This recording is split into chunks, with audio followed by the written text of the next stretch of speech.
So starting over in active construction, Landry, though we're starting to polish it up and get it ready, is still under active construction as we start to finish out the furniture elements. Here's our cheat sheet for the project. It was 17.4 million. We did a major renovation and a 6 classroom addition to this building. This takes a look into one of these collaboration spaces. These have really been a challenge to think about how we're going to program them and which furniture we're going to use at Landry. There would be 2 large collaboration spaces and 6 smaller collaboration spaces, as well as the gallery space, which is a really amazing space that has a lot of natural light that comes into it. Partnering with our friends at Indico, we met several times with the administration on the campus, explored options, reviewed furniture that we'd used previously at McStrick, and this is what we've come up with. In the 6 small flex spaces, flexible furniture, there you see that there's 3 models as such, and we repeated that. So, and again, this is just a suggested layout, just like at McStrick. This furniture is all flexible and it has so many different uses. This is really just a place where we start, and then of course we bring the magic with the kids and the teachers, and they start to rearrange it and use it in all kinds of creative ways. The 2 large spaces create small sitting areas. We have some larger furniture items, kind of couches here that kind of create a barrier that start to define smaller sitting spaces, mobile whiteboards, large activity tables, smaller bench type tables, and then structured booths against the wall over here. In that really nice gallery space, we've gone for some smaller seating and these colorful tables that will really reflect that light and kind of bring a lot of life and vibrancy to that space. Over at the multi-purpose building, that's going along very well. We're going to have Scott Monroe back in there real soon here. You'll see that we're starting to lay carpet and bring on wall finishes. Excuse me. Our team there is Balfour Betty and the architect is Corgan. GMP on that project is 29.5 million. We're about 75% done. We fired up the generator, which all went very well. We're starting to bring in those finishes with the carpet, paint, as well as bringing in some of the technology items, starting to bring that new NOC sensor online. I always like the before and after photo. So on the left, you can see a photo from September, where we're just hanging structural steel all the way through to today, where we have that wood ceiling finish in, as well as that interior brick and the glass that goes back into the banquet halls. Over in the technology section, the break room is coming along. We're starting to drop the appliances and put final touches on that, as well as final cleaning in the training rooms. A big component of this building is the culinary arts kitchen, as well as the cafe. We've been meeting with CTE and with the folks over at Ranchview, thinking about how we're going to program this. It's an incredible opportunity, but obviously has a lot of complications and challenges ahead of it. The idea is to partner with the operator to run the cafe, be open to the public and to the CFB staff, as well as the banquet hall and training rooms. So these guys would be able to provide coffee and light snacks to any events that we would be having at this. A little exterior shot really kind of gives that grandeur to those banquet halls where we'll be able to host our own events. Many of those things that Dawn mentioned as Teacher of the Year, events, retirement celebrations, things like that will be hosted right here at our own facility. Moving down, we got the athletic turf projects at the 4 high schools. This was 4 football fields, 2 baseball and 2 softball fields, 1 each at Creekview and Ranchview. The all-in, and remember that was a combination of athletic fund and Irving, was 13.6, and completion date for this is pushing October of 2020. The big thing that we faced here was the soil conditions. When you come in with an artificial turf field, drainage and getting the field just level is vital. Part of that is making sure that the soils don't swell and shift and move on you. Our soils reports, as we suspected, came back difficult, so we've been excavating 6 to 9 feet below the field surface, and then the team brings it up in 6-inch lifts. So that means every 6 inches, they've got to moisture condition that soil and compact it. And in fact, you'll see the teams there on the right-hand side doing a Proctor test to check the density. So that's every 6 inches of lift underneath the field, 6 feet or 9 feet in the worst case scenario, doing those checks to make sure that the soil is stable, won't be shifting around on us. Next is drainage. We know the big advantage of artificial turf is to get those kids back on the field playing right after storm events. As soon as it's safe to be out, not waiting for the grass and the facilities to dry out. Our kids lost over 100 playing days last year due to weather disruptions. So we're really excited for this. So you'll see we put in these trenches, put rock in around it. We spent a lot of extra time doing inspections on that pipe to make sure that none of it was collapsed or damaged during the construction process. Over in the D zone where we'll have our high jump pits, we put in these slot drains so that water doesn't start to damage our tracks. Getting the water away safely is a big part of long-term maintenance in these artificial fields. After we got the drains in place, then it comes to the final layer, that 12 inches of flex base. That's really the cap that holds the whole thing together, works great for drainage. And this is the part where I like to nerd out a little bit, because right here next to this truck, you'll see a large tripod, and that actually has a laser level that talks to this bulldozer that controls the blade, and will fine grade that field right down to the decimal percentage grading point. So that means that our fields will be absolutely perfect. And when the Hellas artificial turf goes on top of that, it's all set to go.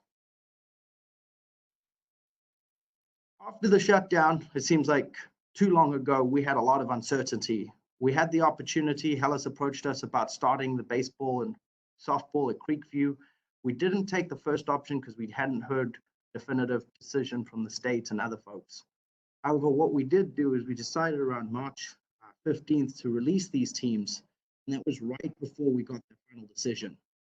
We stayed ahead of the curve. Apparently right after our decision, a bunch of other districts started hounding Hellas for the crew that we got. So we got the two best crews over at Ranchview and Creekview to start baseball and softball. They kicked off early, and they're going to move our construction completion up almost 2 months by doing so.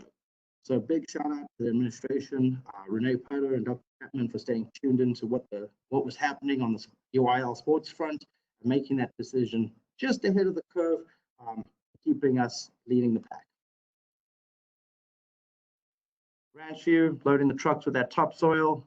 That'll be hauled out. Like I said, we'll do the same dig down on these fields, bring that back up in 6-inch lifts, and then get ready for that artificial turf. In the consent agenda this evening, we also approved our GMP for the high school vestibules. This is an important part to create that secure entry, part of the True North review, supporting Mario's team. So our contractor here will be KB Kibler. Architect was Huckabee. So over at Newman Smith, Creekview, and Ranchview. And no, Turner wasn't forgotten, but it's part of the Series 1 2018 bond package. So it will be taken care of in another GMP just to get these 3 high schools up and going. Over at Smith, this gives us a good example of what we're going to be doing. We create a transaction window. This way, when you come into the school, you ring the doorbell, not identified as a threat, you're allowed into the vestibule. There, we can scan your ID, obviously understand who you are and who you're here to see. If that all checks out, then you're allowed to move on to the campus. If that doesn't check out, then you're not in the administration area or in the student services area, and we have a safe space to keep you while we call the SRO or call for support. So this was a great solution. And here you can see we introduced that transaction counter where you'll pass through your ID and get checked by the Raptor system before proceeding into the campus. Similar solution over at Creekview. You come into the secure vestibule. Here, the existing layout, again, this was as a light renovation project. So you do actually walk through past the administration door to get your ID scanned first. We tried to scan it 100 different ways to move that door around. It just kept adding more complications. So we went with this design, but you'll get your ID scanned. Again, once you're checked through and we know who you are, then you can go on to see who you need to meet. Or if your ID doesn't come back right, then you can stay there in the secure vestibule until we have the opportunity to address the matter. Branch view, again, come in those main set of doors. We'll introduce one set of door front to keep the secure vestibule independent from the section that goes down to the auditorium. Get your ID scanned, proceed on into the campus who you need to meet. That project will be kicking off with Kibler. May 27th, we'll be finalizing things, and then early June start, completion by August of 2020 for kids to come back. Not to be outdone, the CFB administration building threw us a curveball. We have an aging multi-zone HVAC system, and we'd come to the board back in February to talk about a project. We had a market value of about 600,000. We designed the project with EMA, put it out to bid, and well, I fell out of my seat. The bids came back at 1.2 million. Saying that wasn't good enough, and we had to do something because these 20-year-old units were failing, and we couldn't buy parts for them. We pulled everybody back to the table. So we went to with Cook, with our maintenance team, all virtually. It's always fun to see the maintenance guys join a virtual meeting and do online drawings and so forth. But after about 3 weeks, we were able to get the price down to 650,000. The way we were able to achieve this is by taking everybody's strong cards and playing those first. So operations came in. First of all, we examined what was driving up the price. Big factor is risk. Contractor coming into our house says, you know, he's got to work around active work people. COVID solved that problem for us. What about cleaning? What about moving items? Operations stepped up. There was a lot of concern about electrical and structural steel. Maintenance stepped up. Dropping ceiling tile, putting back the ceiling grid. So everybody took on a little piece, and that lightened the load. And like I said, we were able to execute the entire project at a savings of about $550,000. So the old multi-zone units went out. The new energy efficient variable flow refrigerant flow units went in. What does that mean? What that means is each space gets a AC unit basically that's powered by a unit on the roof. And therefore, if your office is occupied, we call that office. Somebody comes up and works on a Saturday or works in the summer, we're not cooling the whole building all the time. So we'll see energy savings from this as we go forward. Also better climate for our folks who give so much. The other part of that was updating the LED lighting and the controls. Since we had everything open, we went ahead and updated the lighting. You'll see that as you go through the building, as well as give us better controls. Currently we have three dispersed control systems in the district. We're working towards a common standard. That way, when we make a change, we're using the same calendars, the same protocols, things like that. It makes a big difference. So that was getting all that ceiling grid out, dropped off all the old light fixtures, and then came back. Oh, one more tidbit because it wasn't done. The ceiling grid in the project was an odd size. It was the only building left in the district that still had the size. It was 5 foot by 18 inches. You can't get that standard grid, ceiling grid anymore, so we would actually have to custom cut ceiling tiles to go into that old ceiling. So our maintenance guys are really glad to see the back end of that and put standard 2x2 grid back in the building. A little while ago, our Marquee sign was taken out. We've rebuilt it. I think it looks really fresh and new. And our project manager on this, Bobby Shaw, did a little video of it.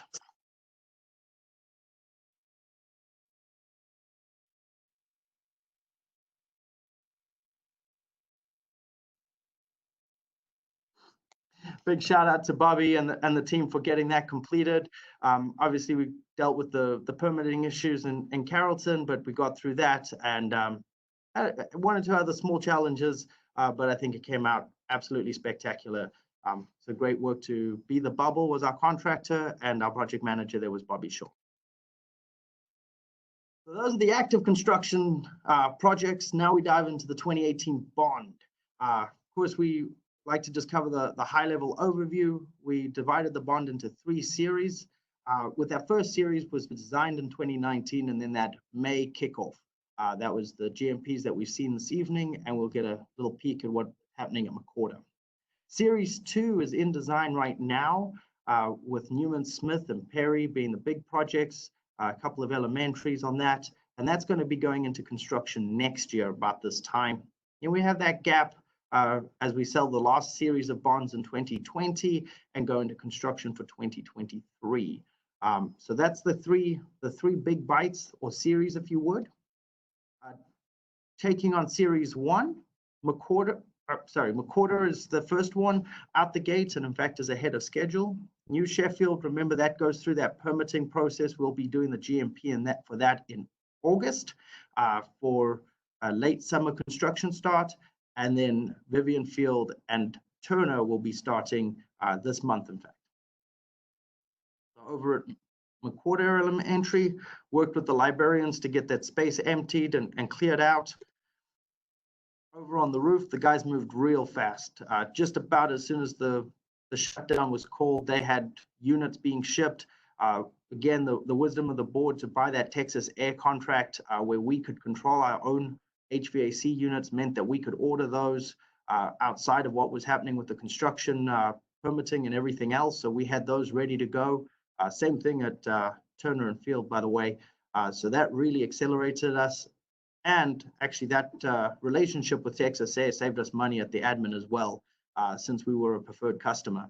So over at McWhorter, we got the new roof down. You'll see that white membrane roof, reflects heat, is also energy efficient, and is a great product. Over inside the building, they didn't wait long. As soon as those books were cleared out by the librarian staff, they went to work getting that opened up. So on the left, you have that photo from the board work study from November 4th to this last month, where they have that all scraped, ready to start the renovation work. Jumping over to Vivian Field, we are, in fact, this needs to be updated. The GMP is passed and we are ready to go. So Jackson, I know that those guys are here. You are late and behind schedule and over budget. Get to work. Those guys will be going hard starting May 18th. We've already started packing up the classrooms that will be impacted, working on phasing plans, working with the campus on how we're going to do any activities for the remaining of the year, as well through the summer, and be ready for kids to come back in August. Vivian Field will remain an active campus through the school year, all the way through next summer. So it's going to be a challenge. I am very confident that our Jackson team is the right team to have on board. We've already been introduced to our project managers and they've been working with Chad on construction plans, but it is going to be a tough one. Here's a quick view of the scope of work. We obviously relocate the entry back to the side with the new canopy and the new branding there to give us that street presence. Introduce the collaboration spaces between each of the 4 classrooms. So this would be for both 7th grade and 8th grade, 3 collaboration spaces per grade for a total of 6 collaboration spaces. Collaboration space is made up of a couple of key components: 4 classrooms or learning studios, 4 independent breakout rooms, and a large storage, and of course the collaboration space. This allows for that dynamic flow between the classroom and the collaboration space where kids can kind of figure out their own independent learning styles, as well as do larger projects. These are not hallways. It's critical to understand that collaboration spaces cannot be widened hallways. They need to have separate corridors and then create a collaboration space where you can have that work stay up. So if you start a project, you don't have to pack it all up at the change of period. It can actually stay there and you can keep working on it. So that's that administration move from its current location to the middle of the school there. That comes with a new secure vestibule, very similar to what we're doing at the high schools with the waiting area and the transaction counter, as well as some additional conference rooms catering that need that we identified on the campus. A big part of Vivian Field is this incredible courtyard. Unfortunately, it's really a dead space, so we've spent a lot of time figuring out how to activate it, and this has become a gem. So over here on the 6th grade side, you've got these roll-up doors that create that indoor-outdoor learning. Over here on the engineering, again, you have that space where on nice days, those doors can go up. And of course, inclement weather. Create this boardwalk around the whole perimeter and then create shade to, again, give some protection from the elements as you enjoy that indoor-outdoor. So you can see on the hot wall there, the canopies are solid, and then on the lighter wall, the canopies are thinned to allow that natural light to come through. There shows some of the openings going into those flex learning spaces and flex labs. Because one project wouldn't be good enough, let's kick off another large 20-year renovation at Turner High School. Turner High School is going to be a $32.9 million package, again run by Jackson, architect is Huckabee. We're going to be starting this on May 18th as well. We've been meeting with Adam, figuring out which teachers need to be moved, which ones will be boxed up, and how we can support them there. They'll be starting with the admin and special ed suites. This will be the first section to be kicked off. So the admin gets that secure vestibule, again with the transaction counter, and a new entry to student services and the main administration. The other part is creating a special ed suite with all the life skills services that are necessary, and creating some space there that has access, first of all, to a drive so that the kids can be dropped off at the front of the school, and access to that secure courtyard to give that outdoor space. We're also consolidating our counselors. They're a little dispersed through the building and putting them next to the BRS. So by giving those services with the BRS and the counselors and the special ed in the same block here, we're hoping to really unify that force to provide the best services for those kids. Here's a look at the new entry. So again, the canopies for both Vivian Field and Turner will happen in the second summer of 2021 due to the engineering and manufacturing of those canopies, but the entry work on the inside will happen in the first phase. Once we get those, the special ed folks relocated towards the front of the school in the new suite, that will create the opportunity to build out the ROTC suite. And once the ROTC folks are moved over, then the METSA folks will expand into that additional building. We'll provide some security fencing around the two METSA buildings and back to the cafeteria entrance, so that really becomes part of the campus culture again, instead of being these outliers. So that will allow METSA folks to consolidate in those two buildings and ROTC to work into the heart of the building and become part of the school culture. From there, we'll expand AMAT. AMAT's grown and needs to expand into two classrooms, and then create this small courtyard access. This courtyard here is right here behind the library. I think it's often forgotten. It's got a beautiful large tree in it. We'll celebrate that, provide glass front along the edge, expand this space open to the corridor. So as you come down the corridor, you'll be able to see right across through those windows into that courtyard, and all that natural light get back into those darkened corridors. Really excited about creating these kind of third spaces. We've been working with the high school folks on the high school experience, and how do we create these pockets of space where high school kids can, under reasonable supervision in a safe environment, but start to have a little bit of space in between class and the next activity. Biomed is growing with the EMT and the fire programs, so we're providing additional space there. We're finishing out the biomed. We're going to do a kind of a hospital floor there and give it that real life experience. The main courtyard is also getting a similar expansion, like I mentioned, opening those corridors. So here's a good example where you're walking down the corridor and you can see right across the small collaboration space into the courtyard, providing both sight into the courtyard and natural light back into the corridor.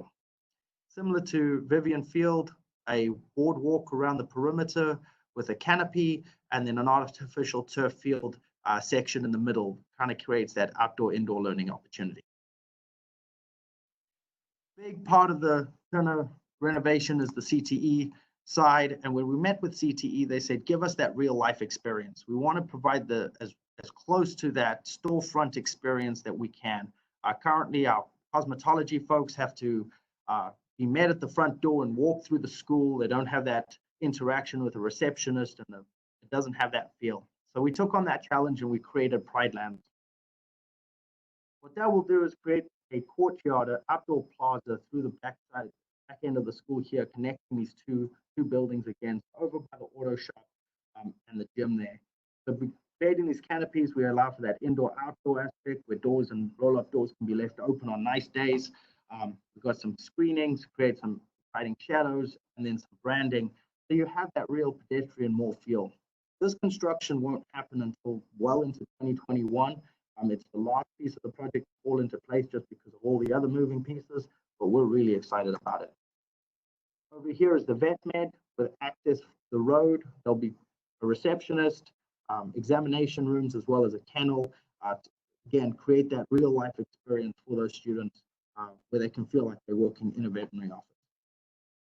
Over in cosmetology, gone for a clean, modern approach. The mirrors and chairs are flexible, and the electric will come on reels. Will be on reels coming from the ceiling.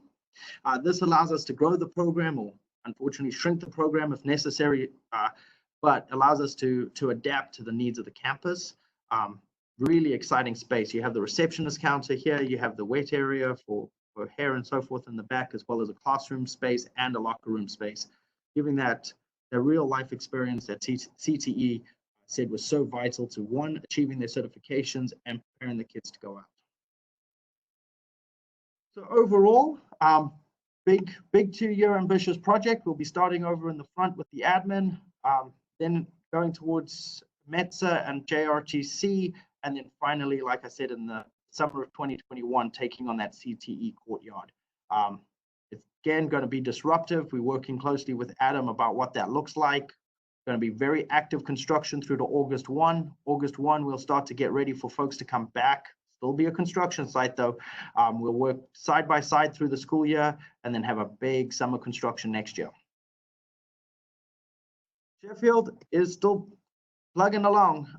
We had an interesting one today. We finally got our public hearing from the city of Dallas. They did a WebEx. Obviously we've been doing ours for about 2 months now. All the invites went out. Everything was good. We didn't present, but the whole meeting went about 4 hours until somebody realized that the public link was broken, and we got delayed another 2 weeks. So they will double stack the May 21 agenda with everything that was for today and everything that was due on 21. Our consultants still feel that our final zoning hearing will still hold. We're working with our councilwoman there. But we won't be through that permitting process until August. Now we can obviously start demo, site grading, things like that. So we will be looking at opportunities to do as much work as we can, so that as soon as those permits are released, we are in full construction mode to have our building built by July. Quick just overview. You have the gym, cafeteria. We had an exciting opportunity here. We actually did a public meeting via WebEx, both in English and Spanish, to the community. It was pretty good turnout. We also recorded it and made it available on our website. I just want to give everybody here a quick preview of what we discussed there, just a quick overview of the building. You have the gym cafeteria here, which will act as the storm shelter, and that same storm shelter requirement that we built at Landry. Center of the building, we have our admin and library. Over in that first orange sector there, you have kinder and first grade together, kind of with their outdoor learning space there. Then these 2 classroom wings, double storied, with 4th and 5th on one and 2nd and 3rd on the other, all around this magnificent courtyard, creating that indoor-outdoor learning opportunity. A quick look at the front door. We have our canopy to give our street presence and emphasis to welcome folks in. Over in the courtyard, you can see the art room, the library, and the cafeteria all start to spill out into this space. A little bit of artificial turf there, introduce some trees, again, create this space where kids can come out, meet the elements, see the rain, see the sunshine, get all the good things that they need to get. Because I said that 2020 and 2021 were going to be the death of me, we are in full design for Series 2, which is very similar type of work. Our high school there is Newman Smith. Perry is our big middle school. Blaylock and Long get some minor renovations, and there's about 6 elementaries. And of course, this Sandridge Stadium also gets some upgrades. We are well into the design. Our design team, LPA, has engaged Newman Smith doing student surveys and staff surveys, understanding who they are, what their culture is, understanding their CTE paths and all the impact of that. Very exciting stuff going on with the construction pathway and a tie into P-Tech there potentially as well. Perry was phenomenal. I've got to give a big shout out to Adam. He put together some kids who came on and did a Zoom meeting with VLK, and we got to ask them about how they learn and where they enjoy learning, what their favorite projects are, and they blew us away. The quality of feedback that they brought to the table, just it's going to set that project apart from anything else that we've done. Elementary schools, these are all very similar to McCoy, smaller packages, a lot of roof, a lot of mechanical. We have our engineering teams getting those nuts and bolts ironed out. Once we get the necessities out the way, then we'll see, just like we did at McCoy, how much of the more fun things we can engage with, and we'll be doing that. That wraps the construction update